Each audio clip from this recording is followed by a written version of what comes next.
চলো তোমাদেরকে 1.5 মাস আগে নিয়ে চলো। এটা ছিল বাড়িতে যাওয়ার ভিডিও। যেদিন বাড়িতে যাচ্ছিলাম সকাল 5টার সময় বন্দে ভারত ধরেছিলাম। বন্দে ভারত দিয়ে ভুবনেশ্বর পর্যন্ত গিয়েছি। ট্রেনে বন্দে ভারতে উঠতেই দুজন শুয়ে পড়েছে। তারপরে এয়ারপোর্টে নিচে দুজন নাচতে নাচতে যাচ্ছিল।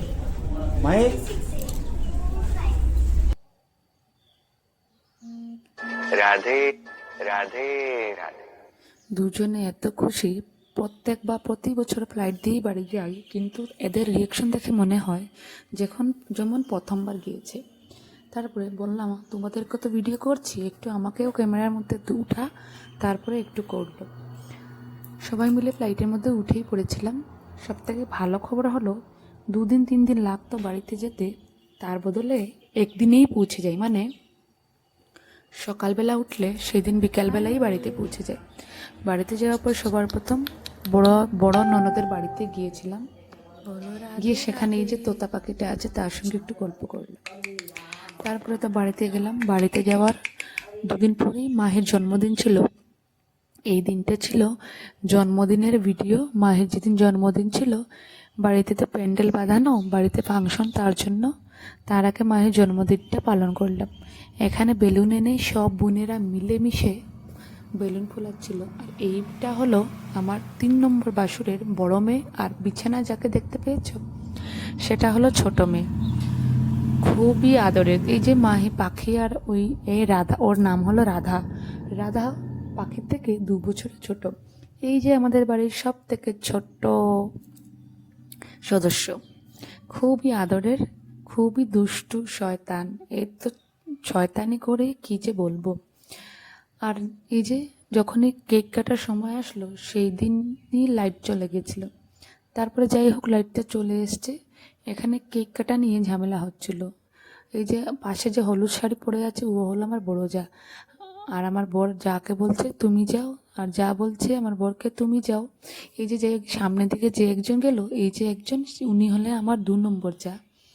আর 3 নম্বর যা ক্যামেরার সামনে আসেনি, আর আমি হলাম 4 নম্বর। এখানে সবাই খাওয়া দাওয়া করে রাত্রেবেলা যাওয়ার পর ভোরবেলা ঘুম থেকে উঠে সবার প্রথম ঘরটা গুছানো শুরু করলাম।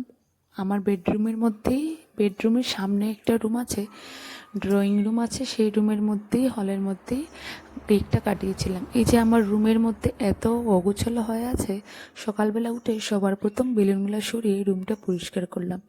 যেহেতু ফাংশন ঘরে আছে, তার জন্য প্রতিদিন মানুষ কেউ না কেউ আসতে থাকে, আর ঘরগুলো যদি অগোছালো থাকো সেগুলোও দেখতে ভালো লাগে না।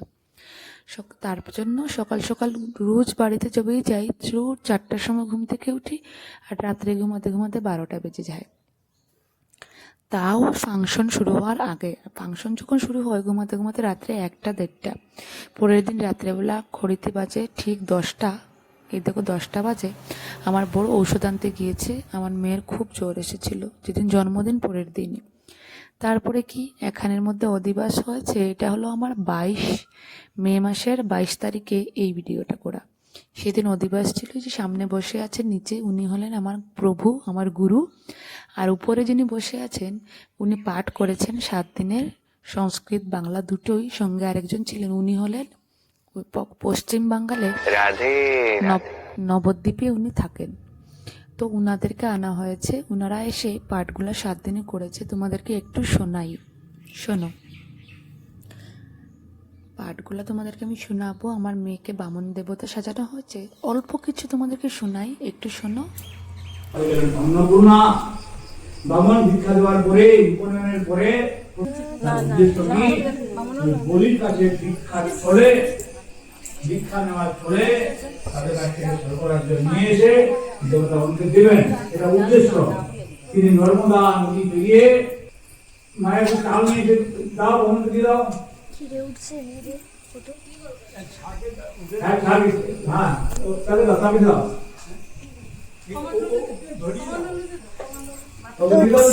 বামন দেবতা সাজানোর পর আমাকে মাইকের মধ্যে ডাকা হচ্ছিল, বামন দেবতার মা কোথায়। তারপর আমি গেলাম, সাদা লাল শাড়ি পরেছি আমি গিয়ে মেয়েকে ছাতাটা ধরে ওকে একটু আরতি করে ওকে খাবার দিয়ে তারপরে ওকে বসালাম। ও বসতে চাইছিল না, আমি গিয়ে কানে কানে বললাম এখানে বসো, সবাই তোমাকে প্রণাম করে টাকা দেবে, তুমি কিছু কিনবে, টাকা চকলেট কিনবে। তারপরেও কিনলো। পরের দিন ছিল রুক্মিণী এবং কৃষ্ণর জন্ম উৎসব হিসাবে সবাই কৃষ্ণ রাধা সেজেছে, রুক্মিণী সেজে সবাই রাধার ড্রেসগুলো পরে আমরা সবাই এখানে প্রোগ্রামটা শুরু করলাম। প্রোগ্রাম শেষ হওয়ার পর সব কিছু গুছিয়ে টুছিয়ে আমরা স্বামী স্ত্রী মিলে বের হয়ে গেছি ঘোরাঘুরি করতে। সবার প্রথম আমার দিদির বাড়িতে গিয়েছি, 2 দিন থেকেছি। তারপরে আমার বোরের দিদির বাড়িতে গিয়েছি, সেখানে গিয়েও থেকেছি। তারপরে প্রতিদিন ঘুরতে ঘুরতে দিনগুলো কাটলো। দিনগুলো কাটার পর আমরা বাড়িতে ফেরার পাড়া চলে আসলো। এই যে এটা হলো আমার দিদির ঘর, সেখানে গিয়ে খুব জমিয়ে খাওয়া দাওয়া হয়েছে। কিন্তু দিদি ঘরটা আমার কেমন লাগলো তোমাদের, ওই যে আমার দিদি যাচ্ছে, দিদিকে হয়তো তোমরা আগেও দেখেছো, আমি ফটো পোস্ট করেছিলাম দিদির সঙ্গে আমার, সেটাতে তোমাদেরকে দেখিয়েছি, হয়তো তোমরা জানি না দেখেছো কি না। এখানে আমার বর খুব মজার সে কাঁঠাল খাচ্ছিল, আর এখন আমিও নিয়ে দিলাম, আমাকে দাও। তারপরে আর কি দেখতে দেখতে দিনগুলো কেটে যায়। বাড়িতে যখন যাই তখন বোঝা যায় না, তখন আসার সময় বোঝা যায় যে কী করে 30টা দিন 1 মাস কেটে গেল বুঝতেই পারলাম না। তারপরে বাড়িতে যখন আসলাম তখন কলকাতা এয়ারপোর্টে এসে এখানে ভিডিওটা একটু করেছিলাম। আমি যাওয়ার সময় একটাই ড্রেস নিয়ে গিয়েছি, যেটা যাওয়ার সময় পরেছি, আসার সময় সেই একই ড্রেস পরেছি, কারণ বাড়িতে গিয়ে তো শাড়ি পরবো, তাহলে এতটা ড্রেস নিয়ে কি করব। চলো তাহলে আজকের আমার এই ভিডিওটা এখানেই শেষ করলাম। তোমাদের যদি আমার ভিডিওটা ভালো লাগে অবশ্যই কমেন্ট করে, লাইক কমেন্ট করে, শেয়ার করে পাশে থাকবে, এবং আমার সুন্দর সুন্দর ব্লগগুলা দেখার জন্য আমাকে রাধে মিষ্টি রাধে। মিষ্টি কমেন্ট করে পাশে থাকবে। আমি তোমাদের কমেন্ট, নতুন বন্ধুদের কমেন্টগুলা ধরে তোমাদের পরিবারে গিয়ে আমি তোমাদের জন্য তোমাদের পোস্টে কমেন্ট করে রেখে আসবো।